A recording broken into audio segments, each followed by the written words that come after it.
দাঁত কতটা ভূমিকা পালন করে, বা দাঁত ভাঙেনি কিন্তু বয়স হয়ে গেছে, তাহলে কোরবানি দেওয়া যাবে কি? এই মর্মে রাসূলুল্লাহ সাল্লাল্লাহু আলাইহি ওয়াসাল্লাম হাদিস রয়েছে, লা তাযবাহু ইল্লা মুসিন্নাহ, সহিহ মুসলিমের হাদিস 1963। তোমরা জবাই করিও না মুসিন্না ছাড়া। এখন মুসিন্না কি, মুসিন্না কোন ধরনের পশুকে বলা হয়? যারা এর ব্যাখ্যা করেছেন সিন্নুন থেকে দাঁতা, মানে দাঁতা হইতেই হবে, যেমন অধিকাংশ ভারত, বাংলাদেশ, পাকিস্তান আহলে হাদিস ওলামার এই ফতোয়াই দিয়েছেন যে দাঁতা হইতে হবে। তারা বলছে দাঁতা শর্ত, বছরের সাথে কোনো সম্পর্ক নেই।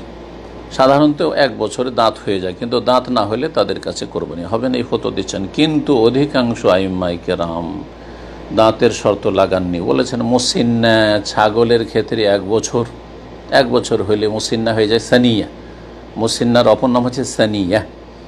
তো সানিয়া ছাগলের ক্ষেত্রে, বকরা বকরির ক্ষেত্রে 1 বছরের হলে হয়, গরুর ক্ষেত্রে 2 বছর হলে হয়, আর উটের ক্ষেত্রে 5 বছর। সুতরাং ছাগল, খাসি এর ক্ষেত্রে 1 বছরে হলেই হবে।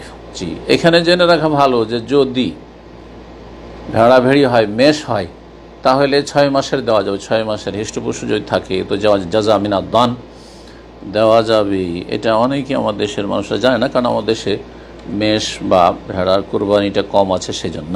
কিন্তু অন্যান্য দেশে আছে, যে দেশে বাংলাভাষীরা বসবাস করছেন। সুতরাং 6 মাস পার হলেই মেষের ক্ষেত্রে কোরবানি দেওয়া যাবে।